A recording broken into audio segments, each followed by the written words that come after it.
আজকের মেনু কাশ্মীরি পোলাও। প্রথমে কড়াইয়ে ঘি গরম করতে বসিয়ে ঘি গরম হয়ে আসলে তাতে গোটা গরম মশলা সাথে শুকনো লঙ্কা তেজপাতার ফোড়ন দিতে হবে। এরপর ঘিয়ের মধ্যে কাজু কিশমিশগুলো দিয়ে খানিকক্ষণ সেটা ভেজে নিতে হবে। কাজু কিশমিশগুলোকে হালকা বাদামি রঙের করে ভাজতে হবে। খেয়াল রাখতে হবে ভাজার সময় কাজু কিশমিশগুলো যাতে পুড়ে না যায়। এরপর কাজু কিশমিশগুলো ভাজা হয়ে এলে তার মধ্যে সামান্য পরিমাণ আদা ও জিরে বাটা অ্যাড করে দিতে হবে। আদা আর জিরে বাটা দিয়ে সেটা খানিকক্ষণ নেড়ে চেড়ে নিতে হবে। এরপর আগে থেকে ধুয়ে রাখা গোবিন্দভোগ আতপ চালটি তার মধ্যে দিয়ে দিতে হবে।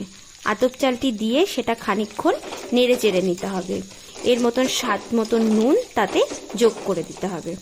নুন দিয়ে চালগুলোকে বেশ খানিকক্ষণ ভেজে নিতে হবে। এরপর সামান্য পরিমাণ তাতে গরম জল দিতে হবে। গরম জলটি এমনভাবে দিতে হবে যাতে চাল গলে না যায় অথচ চালটি সিদ্ধ হয়ে যায়। এরপর চালটি সিদ্ধ হতে বসিয়ে দিয়ে কড়াইটি ঢাকা দিয়ে দিতে হবে। যদিও আমি রান্না খুব একটা ভালো পারি না, তবুও এই রান্নাটি আমার জেঠিমা আমায় ছোটবেলায় করে খাওয়াতেন, তাই আজকে আমি নিজে চেষ্টা করলাম রান্নাটি করার। এরপর চাল সিদ্ধ হয়ে আসলে তাতে চিনি অ্যাড করে দিতে হবে।